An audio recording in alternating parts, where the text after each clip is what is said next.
ठहरो मेरे बच्चे, ठहरो। आज अपनी उंगलियों को इस संदेश से हटाने की भूल मत करना।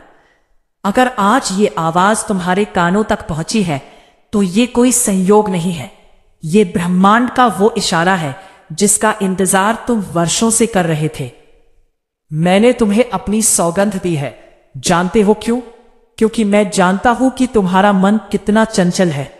मैं जानता हूं कि तुम निराशा के उस भंवर में फंसे हो जहां से तुम्हें कोई किनारा नजर नहीं आ रहा। लेकिन आज मैं तुम्हारा महादेव स्वयं तुम्हारा हाथ थामने आया हूं। इस संदेश को अंत तक सुनना, क्योंकि इसके खत्म होने तक तुम्हारे जीवन की वो डोर सुलझ जाएगी जो ना जाने कब से उलझी हुई है। तुम्हारी सोई हुई किस्मत अब जागने वाली है। मैं सब देख रहा हूं। तुम दुनिया से मुस्कुराकर मिलते हो, पर रात के अंधेरे में जब तुम अकेले होते हो तो तुम्हारा तकिया तुम्हारे आंसुओं से भीग जाता है। तुम मुझसे पूछते हो ना, हे महादेव मेरे साथ ही ऐसा क्यों? मैंने किसी का क्या बिगाड़ा था? मेरी ही परीक्षा इतनी कठिन क्यों? तुम्हें लगता है कि मैं निष्ठुर हूं। तुम्हें लगता है कि तुम्हारी पुकार कैलाश तक नहीं पहुंचती। मेरे बच्चे, तुम्हारी हर एक सिसकी, तुम्हारी हर एक खामोश चीख जो तुम गले के नीचे उतार लेते हो, वह सब मुझ तक पहुंचती है। जब दुनिया तुम्हें ठुकरा देती है, जब तुम्हारे अपने ही तुम्हें पराया कर देते हैं, तब भी मेरी तीसरी आंख तुम पर ही टिकी होती है। तुम आज बहुत थक चुके हो, है ना? रिश्तों का बोझ, जिम्मेदारियों का बोझ और सबसे भारी बोझ, अपने ही सपनों के टूटने का दर्द। लोग तुम्हें ताने देते हैं, तुम्हारी नाकामियों का हिसाब मांगते हैं। तुम चीखना चाहते हो, भाग जाना चाहते हो इस शोर से दूर। तुम्हारे मन में बार बार यह ख्याल आता है कि अब सब खत्म कर देना चाहिए, अब और हिम्मत नहीं बची। जिसने तुम्हें यह जीवन दिया है वह तुम्हें बीच मझधार में डूबने नहीं देगा।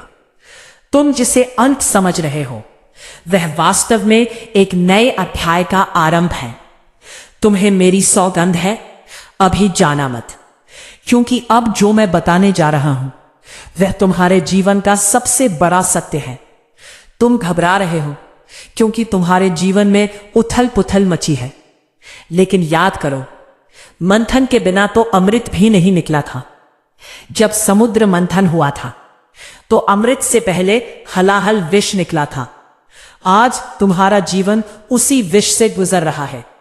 ये संघर्ष, ये अपमान, ये गरीबी, ये बीमारी, ये सब वह विष है जो अमृत आने से पहले निकलता है। और जब विष निकलता है तो दुनिया भाग खड़ी होती है। तुम्हारे सगे संबंधी, मित्र सब दूर हो गए ना? क्योंकि विष को पीने की क्षमता हर किसी में नहीं होती। लेकिन तुम मेरे भक्त हो, तुम नीलकंठ के उपासक हो। अगर मैंने विष पिया है तो मैं तुम्हें भी इस विष के प्रभाव से नष्ट नहीं होने दूंगा। तुम एक मूर्तिकार को जानते हो? जब वो रास्ते में पड़े किसी पत्थर को उठाता है तो उसे छेनी और हथौड़े से चोट पहुंचाता है। पत्थर को दर्द होता है, वो चीखता है कि मुझे क्यों तोड़ रहे हो? लेकिन मूर्तिकार जानता है कि उस अनगढ़ पत्थर के अंदर एक सुंदर मूर्ति छिपी है। मेरे बच्चे, मैं वही मूर्तिकार हूं और तुम वो पत्थर हो। ये जो मुसीबतें तुम पर आ रही हैं, ये मेरी छेनी की चोट है। मैं तुम्हें तोड़ नहीं रहा, मैं तुम्हें गढ़ रहा हूं। मैं तुम्हें ऐसा बनाना चाहता हूं कि कल जब दुनिया तुम्हें देखे तो उनका सिर सम्मान से झुक जाए। क्या तुम एक अनगढ़ पत्थर बनकर ही रह जाना चाहते हो? तो इस दर्द को, इस चोट को मेरा प्रसाद समझकर स्वीकार करो। तुम अक्सर कहते हो, महादेव बहुत देर हो गई, अब तो उम्र बीत रही है।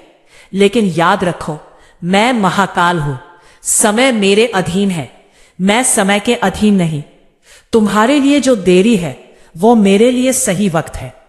कच्चे फल को अगर पेड़ से तोड़ लिया जाए तो ना उसका स्वाद मीठा होता है और ना ही वो किसी काम आता है। तुम्हें पकने में, परिपक्व होने में समय लग रहा है, क्योंकि तुम्हें जो सफलता मिलने वाली है वो साधारण नहीं है। जो लोग आज तुमसे आगे निकल गए हैं उन्हें देखकर जलना छोड़ दो। उनकी यात्रा छोटी है, उन्हें जल्दी मंजिल मिल गई, लेकिन तुम्हारी यात्रा लंबी है, क्योंकि तुम्हें बहुत ऊंचाइयों तक जाना है। जिसका महल बड़ा होता है उसकी नींव खोदने में समय ज्यादा लगता है। मैं तुम्हारे जीवन की नींव इतनी गहरी खोद रहा हूं कि भविष्य का कोई भी भूकंप तुम्हें हिला ना सके। तुम्हारी सोई हुई किस्मत के जागने का वक्त अब आ गया है। जानते हो कैसे? जब रात सबसे ज्यादा काली और डरावनी होती है, ठीक उसी के बाद सूर्योदय होता है। तुम्हारे जीवन का वो घोर अंधकार अब बीतने वाला है। पिछले कुछ दिनों से तुम्हें कुछ संकेत मिल रहे हैं, पर तुम उन्हें समझ नहीं पा रहे। क्या तुम्हें अचानक कहीं घंटियों की आवाज सुनाई देती है? क्या तुम्हें सपने में सांप, त्रिशूल या मेरा कोई मंदिर दिखाई देता है?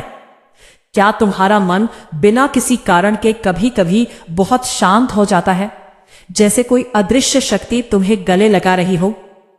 अगर हां, तो समझ लो तुम्हारी फाइल अब मेरे दरबार में सबसे ऊपर है। मैंने तुम्हारे पुराने कर्मों का, तुम्हारे पापों का और तुम्हारे संघर्षों का हिसाब कर दिया है।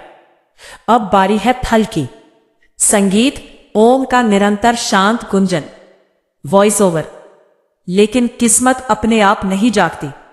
उसे जगाने के लिए तुम्हें एक छोटा सा कदम उठाना होगा। मेरी सौगंध का मान रखना और आज से ये 3 चीजें अपने जीवन में उतार लेना। पहला, समर्पण। आज, अभी, इसी पल अपनी सारी चिंताओं की पोटली बांधो और मानसिक रूप से मेरे चरणों में रख दो। कहो, महादेव, अब आप जानो और आपका काम जाने। मैं हार गया, आप जीते। जिस पल तुम ये बोझ मेरे ऊपर डाल दोगे, उसी पल तुम हल्के हो जाओगे। तुम चिंता इसलिए करते हो क्योंकि तुम्हें लगता है कि दुनिया तुम चला रहे हो। नहीं, दुनिया मैं चला रहा हूं, मुझे चलाने दो।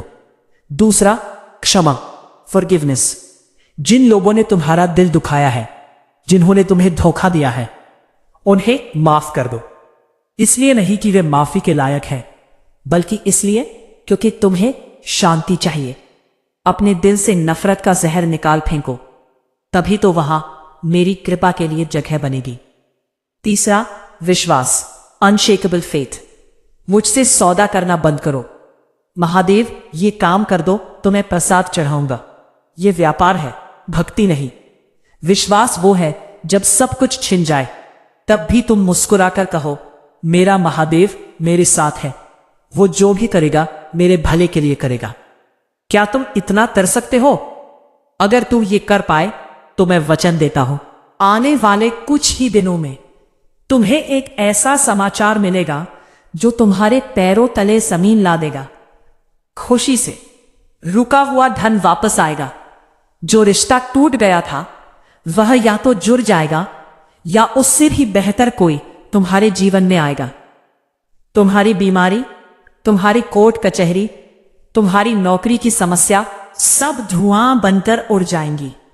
परंतु सावधान रहना, जब किस्मत बदलती है तो अहंकार भी द्वार खटखटाता है। जब मैं तुम्हें वह सब दे दूं जो तुम चाहते हो, तो मुझे भूल मत जाना। अक्सर इंसान दुख में मुझे याद करता है और सुख में भूल जाता है। अगर सुख में भी मुझे याद रखोगे तो वह सुख कभी तुम्हारा साथ नहीं छोड़ेगा। मेरी बात को हल्के में मत लेना। यह संदेश तुम्हारे सामने अचानक नहीं आया है, इसे तुम्हारी आत्मा की पुकार ने खींचा है। ब्रह्मांड की शक्तियां अब तुम्हारे पक्ष में काम करना शुरू कर चुकी हैं। वह काल चक्र जो तुम्हारे विपरीत चल रहा था, मैंने उसकी दिशा बदल दी है। अब उठो, अपने आंसुओं को पोंछ डालो, एक योद्धा की तरह खड़े हो जाओ। तुम शिव के अंश हो, तुम शक्ति के पुंज हो। तुम हारने के लिए नहीं, जीतने के लिए पैदा हुए हो। तुम्हारी सोई हुई किस्मत अब करवट ले चुकी है। बस अपनी आंखों से अविश्वास का पर्दा हटाओ और आने वाले चमत्कार के लिए अपनी झोली फैला लो। इस संदेश को सिर्फ सुनकर भूल मत जाना, इसे एक संकेत मानकर स्वीकार करना। अगर तुम सच में अपनी किस्मत को जगाना चाहते हो तो कमेंट में पूरी निष्ठा और विश्वास के साथ 3 बार लिखना, हर हर महादेव। ये सिर्फ शब्द नहीं है, ये एक मंत्र है जो ब्रह्मांड में ये घोषणा करेगा कि तुमने मेरे संदेश को स्वीकार कर लिया है। और हां, इस संदेश को या इस वीडियो को किसी ऐसे व्यक्ति को जरूर भेजना जिसे इसकी जरूरत हो सकता है मैं तुम्हारे माध्यम से किसी और के आंसू पहुंचना चाहता हूं। जब तुम दूसरों का भला करोगे तो तुम्हारा भला मैं स्वयं करूंगा। मेरा आशीर्वाद सदैव तुम्हारे साथ है।